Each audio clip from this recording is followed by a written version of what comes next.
प्रिय चुने हुए लोगों, क्या आपने कभी खुद को पूर्ण स्पष्टता के साथ भगवान की आवाज सुनने के लिए उत्सुक पाया है?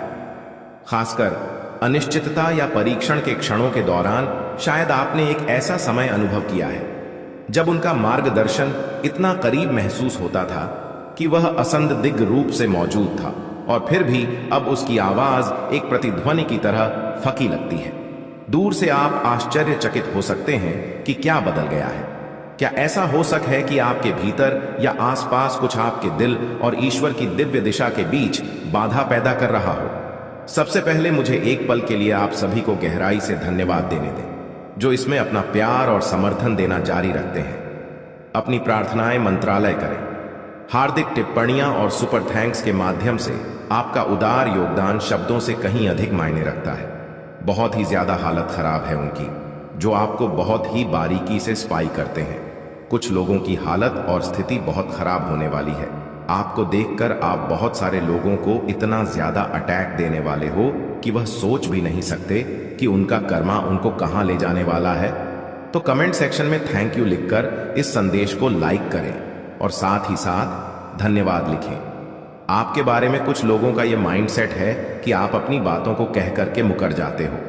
आप जो कहते हो वह थोड़े टाइम बाद मुकर जाते हो। कुछ लोगों का यह कहना है, बहुत सारे लोगों का यह कहना है, आप कहां पर मुकर हो। इसके पीछे कुछ कारण है, आध्यात्मिक कारण है, स्पिरिचुअल है, क्योंकि आप ऐसे इंसान हैं जो धोखा और गम आपने दोनों खाया है, तो डेफिनेटली आपके अंदर बहुत ज्यादा सहनशीलता है। तो कहां पर ऐसी चीजें बनती है जहां पर आपको मुकरना पड़ता है, अपनी बातों से आपको फिरना पड़ता है? ऐसा क्यों होता है ये मैं बता दूं। देखिए, मुझे यहां पर एनर्जी आ रही है, कंफ्यूजन, वर्कोहोलिक। देखिए, यहां पर लोगों को आपके भीतर एक रहस्य लगते हैं। आपकी लाइफ जैसे रहस्यमय है। लोग आपको समझ नहीं पाते हैं कि इस इंसान के साथ किस तरीके से व्यवहार किया जाए। आपको समझ पाना नामुमकिन है कि आपके साथ किस तरीके से व्यवहार किया जाए। आपको यह समझ पाना लोगों के लिए बहुत एक बड़ा टास्क बना हुआ है।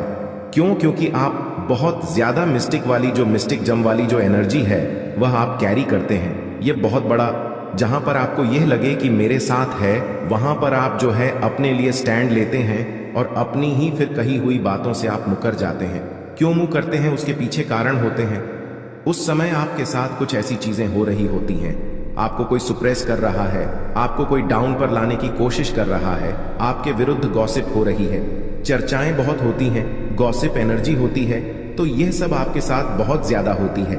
ये एनर्जी है, यहां पर है। तो जब आपको ये फील होता है कि मेरे साथ कुछ गलत हो रहा है, मेरे साथ भेदभाव होता है, तो आप अपनी बातों से मुकर जाते हो। आप ये कहोगे कि मैं नहीं लड़ूंगा, फिर आप लड़ पड़ते हो। ऐसी एनर्जी है, यहां पर है।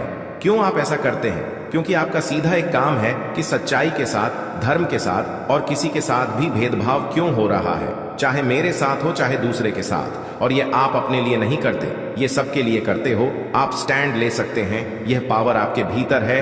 An alignment. देखिए, आपके ऊपर आपके ईश्वर की, आपके प्रभु की बहुत दया है। आपके भगवान हर समय आपके साथ हैं, आपके ईश्वर हर समय आपके साथ है, आपको फुल ऑन सपोर्ट कर रहे हैं। आपको जो है परमात्मा की ब्लेसिंग हमेशा मिलती है। मुझे यहां पर कुछ लोगों के लिए यह एनर्जी आ रही है, तो कमेंट सेक्शन में सपोर्ट लिखकर इस चैनल को सब्सक्राइब करें। जिन लोगों ने भी आपको आपके स्थान से हटाने की कोशिश करी, जिन लोगों ने बिना आपको आपके स्थान से, आपकी जगह से हटाने की कोशिश करी है, ऐसे लोगों को परमात्मा ने उनके स्थान पर रहने लायक भी नहीं छोड़ा। अब आप कह रहे हैं होंगे, वह तो वहीं पर है, उनका क्या बिगड़ा है? तो यह भीतर की बातें हैं, यह आध्यात्मिक बातें हैं, यह आध्यात्मिक ज्ञान है। यानी उन लोगों के द्वारा कुछ ऐसे कर्मकांड हो गए हैं जो उनके उस पद को, किसी भी पद पर हो सकते हैं, वह शोभा नहीं देते। तो जब हम कुछ ऐसे कर्मकांड कर जाते हैं जो हमारे लिए अपमानजनक है, हमारे लिए ईन है, वह हमें शोभा नहीं देते, और हम ऐसे काम कर जाते हैं, तो वहां पर हम बने ही बने रहे, लेकिन भीतर से हमें कुछ चीज कुछ छोड़ देती है और अंदर बेचैनी पैदा करती है, डर पैदा करती है, एक अजीब सी एंजाइटी, डिप्रेशन पैदा करती है, बेचैनी पैदा करती है। ये चीजें क्यों होती हैं? क्योंकि आप गलत कर रहे हैं। आप दूसरों को डाउन करने के लिए जब खुद को ऊंचा उठाएंगे, तब ईश्वर आपको गिराए, यह तय है। तो यहां पर कुछ लोगों के साथ ऐसी कुछ एनर्जी आई है, गिल्ट में है, भले ही ना दिखाए, बट अंदर ही अंदर उनको चीजें खाई जा रही हैं। अंदर ही अंदर वह एंजाइटी में है, डिप्रेशन में है आपको लेकर के कि हमने तो इतना तगड़े वाले प्लान रचे थे, ऐसे कैसे सारे फेल हो गए हैं। ऐसी कुछ एनर्जी है, एंड गिल्ट में है, ये लोग गिल्ट में जा रहे हैं। ऐसे लोग आपके भीतर कुछ इस तरीके की चीजों को देखते हैं, या खुद भी आप बहुत ज्यादा पैशनेट है किसी भी चीज को लेकर, आप ऐसे इंसान हो सकते हैं। आप अगर कोई काम शुरू कर दे, जब तक उसकी एंडिंग अच्छे से नहीं करोगे, आप सांस नहीं लोगे, आप दम नहीं लोगे हैं, तो आप शुरू ही नहीं करते। और अगर करेंगे तो वह बहुत अच्छे तरीके से आप उन चीजों को मैनेज करना जानते हैं। आपके भीतर मैनेजमेंट की जो क्वालिटी है वह बहुत बेटर है।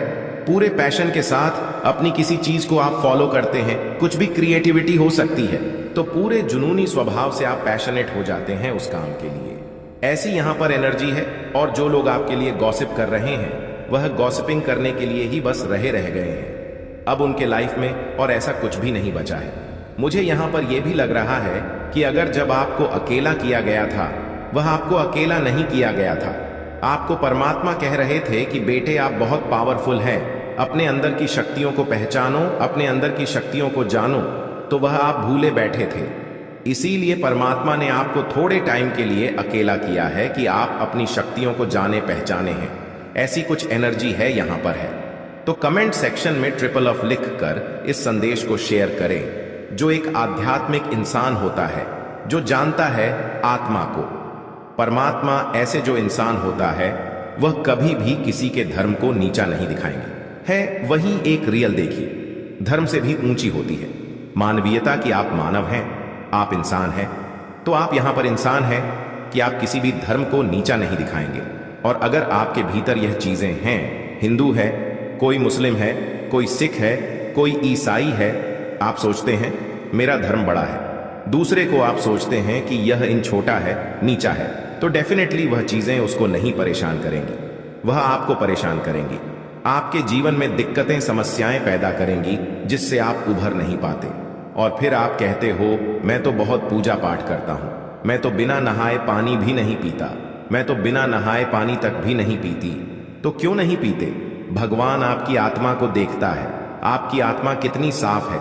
भगवान कभी नहीं कहते आप भूखे मरो। ईश्वर कहते हैं सिर्फ आपका मन पवित्र होना चाहिए।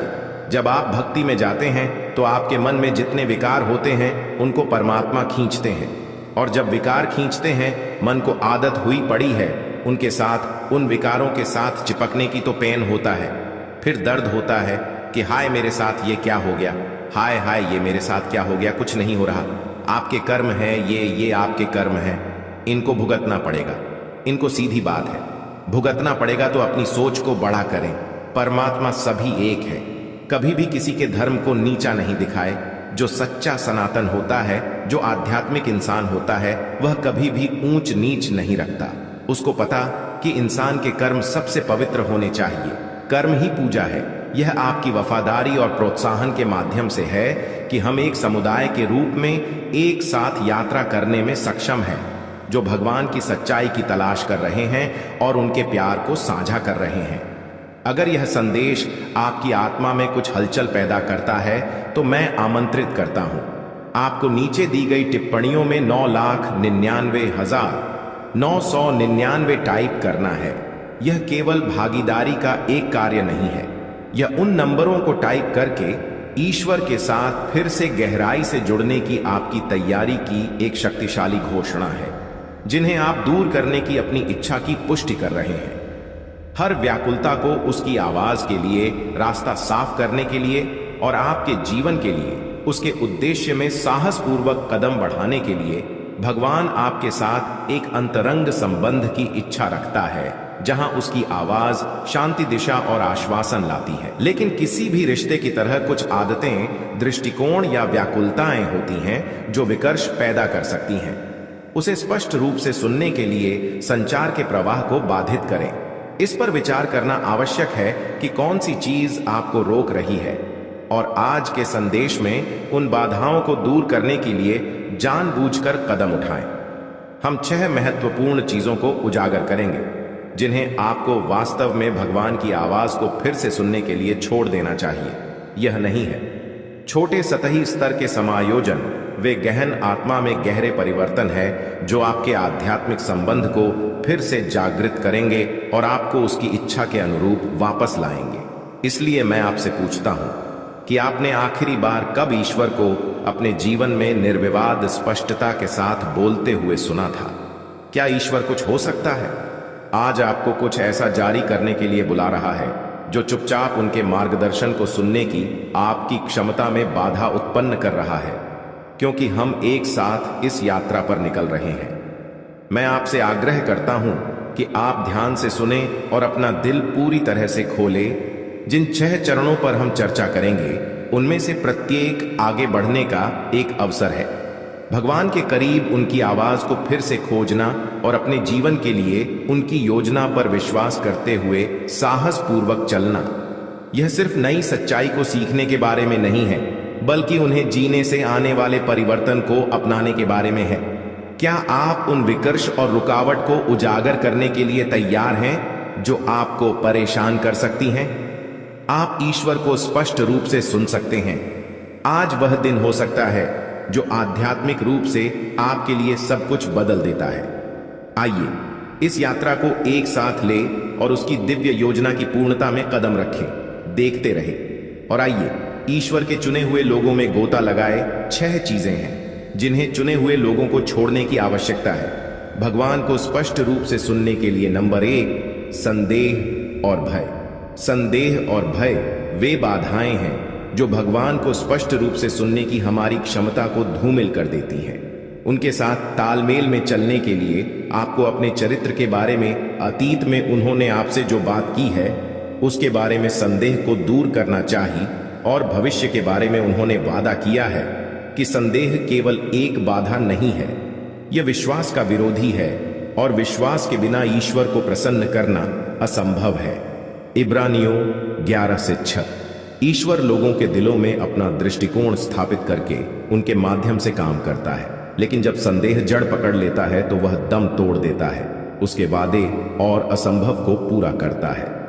इब्रानियों 4:2 हमें चेतावनी देता है कि जो लोग शब्द को सुनते हैं लेकिन इसे विश्वास के साथ संयोजित करने में असफल होते हैं, उन्हें इसका कोई मूल्य नहीं लगता है। विश्वास ही वह कुंजी है जो भगवान के भाग्य के बीज को वास्तविकता में बदल देती है, जबकि संदेह उन बीजों के विकास को रोकता है। यदि बाधाएं हों तो क्या होगा? आप किसी भी तरह की बाधाओं का सामना नहीं कर रहे हैं, लेकिन अधिक गहराई से विश्वास करने के निमंत्रण का सामना कर रहे हैं। अब्राहम की कहानी संदेह पर विजय पाने वाले विश्वास का एक शक्तिशाली उदाहरण पेश करती है। जब भगवान ने उसे सितारों के समान अनगिनत वंशज देने का वादा किया था, अब्राहम को यह विश्वास करने के लिए संघर्ष करना पड़ा कि वह पुराना है। पत्नी सारा बच्चे पैदा करने की उम्र पार कर चुकी थी और वादा मानवीय रूप से असंभव लग रहा था। फिर भी भगवान ने दृश्य पाठों के माध्यम से उसके विश्वास का पोषण किया और उसे तारे और बाद में रेत के कण गिनने के लिए कहा। दोनों कार्य मानवीय क्षमता से परे थे। इन कार्यों ने इब्राहिम को भगवान की असीम शक्ति की याद दिला दी। जब इब्राहिम ने अंततः बाइबल के अभिलेखों पर विश्वास किया कि उसका विश्वास उसे धार्मिकता के रूप में श्रेय दिया गया था, उत्पत्ति 157 इस विश्वास के बिना उसे कई राष्ट्रों का पिता बनाने की ईश्वर की योजना पूरी नहीं हो सकती थी। दूसरी ओर संदेह सक्रिय रूप से ईश्वर की उपस्थिति को दूर धकेल देता है। एक नकारात्मक ऊर्जा पैदा करती है जो उनके वादों और उद्देश्यों को विकर्ष करती है और हमें बंजर खेतों की तरह छोड़ देती है जहां उनके शब्द जड़ नहीं जमा पाते हैं। क्या आपने कभी सोचा है कि क्या आपके जीवन में महानता के बीज आपका इंतजार कर रहे हैं कि आप भगवान पर भरोसा करें कि वे उन्हें यीशु के सांसारिक मंत्रालय विश्वास में भी विकसित होने दें? यह आवश्यक था कि वह अक्सर उपचार चाहने वालों से पूछते थे कि क्या आपको विश्वास है कि आप संपूर्ण बन सकते हैं? Matthew 9:28 minute. चमत्कार करने से पहले उनके विश्वास का परीक्षण करना संदेह भगवान की शक्ति के द्वार को बंद कर देता है, लेकिन विश्वास इसे व्यापक रूप से खोलता है जिससे चमत्कारी प्रवाह हो सके। यदि संदेह आपके दिल में रहता है तो प्रतिबिंबित करें। पर आपने ईश्वर से किस वादे पर सवाल उठाया है? क्या आप डर को, असंभव को संभव बनाने की उसकी क्षमता पर हावी होने दे रहे हैं? अब्राहम की कहानी